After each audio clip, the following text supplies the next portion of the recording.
মার্কিন নেতৃত্বাধীন এককেন্দ্রিক বিশ্ব ব্যবস্থা দিন দিন তার পুরনো প্রভাব ও কার্যকারিতা হারাচ্ছে। পুরনো এই তথাকথিত বিশ্ব ব্যবস্থা বিশ্বজুড়ে সবার জন্য কখনোই ন্যায়সঙ্গত বা আদর্শ ছিল না। তাই অতীতকে আঁকড়ে না ধরে একটি নতুন শান্তিকামী বহুপাক্ষিক বিশ্ব গঠনের উপযুক্ত সময় এসেছে।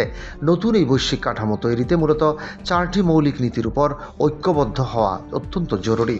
প্রথমত, জাতিসংঘের সনদে বর্ণিত আত্মরক্ষার অধিকারের সীমারেখা পুনর্নির্ধারণ করা প্রয়োজন। ভবিষ্যৎ হুমকির বাহানায় আগাম হামলা বা প্রতিরোধমূলক যুদ্ধ চালানোর সুযোগ পুরোপুরি বন্ধ করতে হবে। দ্বিতীয়ত, জোরপূর্বক বা যুদ্ধের মাধ্যমে কোনো স্বাধীন দেশের ভূখণ্ড দখল বা অন্তর্ভুক্ত গ্রহণযোগ্য নয়।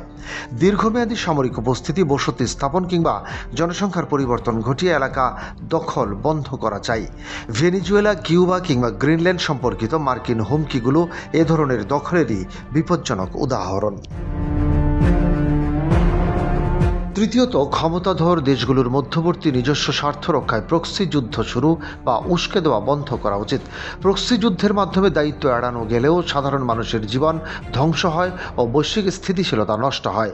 চতুর্থত, মানবাধিকার লঙ্ঘন বা সরাসরি আগ্রাসনে সহায়তা করে এমন অস্ত্র, বাণিজ্য ও সামরিক সুবিধা বন্ধ করতে হবে। প্রতি বছর বিপুল সামরিক ব্যয় বৃদ্ধি রোধ করতে আন্তর্জাতিক অস্ত্র নিয়ন্ত্রণ চুক্তি আরও কঠোর করা দরকার।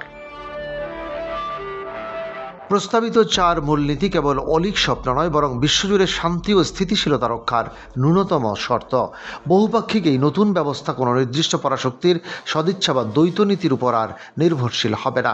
এটি একটি ভণ্ডামি মুক্ত আন্তর্জাতিক ভারসাম্য প্রতিষ্ঠা করে ছোট বড় সব রাষ্ট্রের ভৌগোলিক অখণ্ডতা রক্ষা করবে। নতুন এই বিশ্ব ব্যবস্থা যুদ্ধকে স্বাভাবিক হাতিয়ার না বানিয়ে পারস্পরিক সম্মানের ভিত্তিতে বিশ্বশান্তি নিশ্চিত করতে সক্ষম। ডেস্ক রিপোর্ট, বাংলাবাজার পত্রিকা।